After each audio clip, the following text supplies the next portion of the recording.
Hello అండి, welcome to శ్రావదీప్స్ kitchen. నేను మీ శ్రావణి. ఈరోజు వీడియోలో టమాటా బజ్జీ ఎలా తయారు చేసుకోవాలో చూద్దామండి. ఈ సమ్మర్లో చాలామందికి అన్నం తినబుద్ధి కాదు కదండి. అలాంటప్పుడు ఈ టమాటా బజ్జీ చేసుకొని తింటే సూపర్గా ఉంటుంది. అలాగని టైం కూడా ఎక్కువ పట్టదండి. చాలా ఈజీగా ఎలా చేసుకోవాలో ఈ వీడియోలో చూపిస్తాను. ముఖ్యంగా బ్యాచిలర్స్ అయినా కూడా ఈజీగా చేసేసుకోవచ్చు.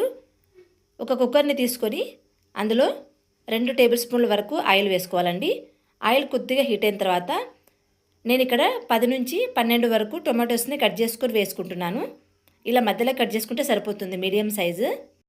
అంటే నేను ఇక్కడ చేసే బజ్జీ ఒక 5 to 6 మెంబర్స్ వరకు సరిపోతుందండి. దాన్ని బట్టి మీరు చూసుకొని మీకు ఎంత కావాలనేది టొమాటోస్ని యాడ్ చేసుకోండి. అలాగే నేను ఇక్కడ 15 నుంచి 20 వరకు చిల్లీస్ని వేసుకుంటున్నానండి, ఇలా కట్ చేసి. ఇక్కడ నేను తీసుకున్న చిల్లీస్ పెద్దగా కారం లేదండి, అందుకే ఎక్కువ తీసుకున్నాను. ఒకవేళ మీరు కారంవి తీసుకునేటట్టుంటే 10 to 12 వరకు చిల్లీస్ని తీసుకోండి, కరెక్ట్గా సరిపోతాయి. అలాగే 2 మీడియం సైజు ఆనియన్స్ని కూడా ఇలా కట్ చేసుకొని తీసుకోండి. వీటన్నిటిని కూడా ఒకటేసారి వేసేసుకుంటామండి. ఇదంతా కూడా మంటను లో ఫ్లేమ్లో పెట్టుకొని వేసుకోవాలండి. అలాగే 10 నుంచి 12 వరకు ఇలా పొట్టు తీసిన వెల్లుల్లిని కూడా వేసుకోవాలి. ఈ వెల్లుల్లి వేసుకోవడం వలన ఆరోగ్యానికి మంచిదే కాకుండా టేస్ట్ కూడా ఉంటుంది.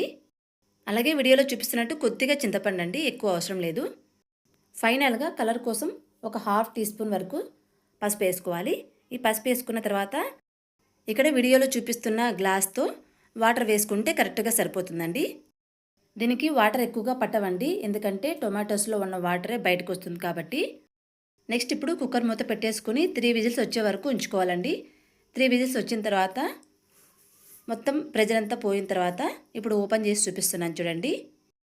ఇప్పుడు ఇందులో కొద్దిగా ఎక్స్ట్రా వాటర్ ఉంది కదండి, ఈ ఎక్స్ట్రా వాటర్ని వేరొక గిన్నెలకి తీసుకుందామండి. ఇలా తీసుకున్న తర్వాత ఇప్పుడు ఇందులోకి తగినంత సాల్ట్ వేసుకొని బాగా మెత్తగా మెదుపుకోవాలండి. ఇలా మెత్తగా మెదుపుకున్న తర్వాత మీకు అవసరం అనిపిస్తే ఇందాక మనం తీసి పెట్టుకున్నాం కదా ఎక్స్ట్రా వాటర్ని యాడ్ చేసుకోవచ్చు. లేదంటే ఆ ఎక్స్ట్రా వాటర్లో కొద్దిగా సాల్ట్ యాడ్ చేసుకొని తినండి, సూపర్గా ఉంటుంది. ఫైనల్గా ఈ బజ్జీకి పోపు పెట్టుకుందామండి. ఒక ప్యాన్ తీసుకొని 2 టేబుల్ స్పూన్ల వరకు ఆయిల్ వేసుకొని ఆయిల్ కొద్దిగా హీట్ అయిన తర్వాత కొద్దిగా మినపప్పు, ఆవాలు, జీలకర్ర, కరివేపాకు, ఎండుమిర్చిని వేసి వేయించుకోవాలండి.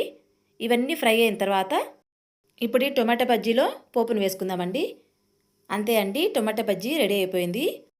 ఇప్పుడు దీన్ని వేడి అన్నంలోకి కలుపుకొని తింటే సూపర్గా ఉంటుందండి. టేస్ట్ మామూలుగా ఉండదు, అదిరిపోతుంది.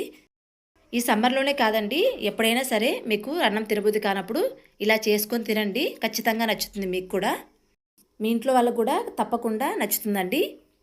ప్లేట్ మొత్తం ఖాళీ చేసేస్తారండి. ఓకేనండి, ఇలాంటి రెసిపీస్ మీకు కనుక నచ్చితే మా ఛానల్ని సబ్స్క్రైబ్ చేసుకోండి. అంతేకాకుండా మీ ఫ్రెండ్స్ అందరికీ షేర్ చేయండి. అలాగే లైక్ చేయడం మాత్రం మర్చిపోద్దండి. Thanks for watching.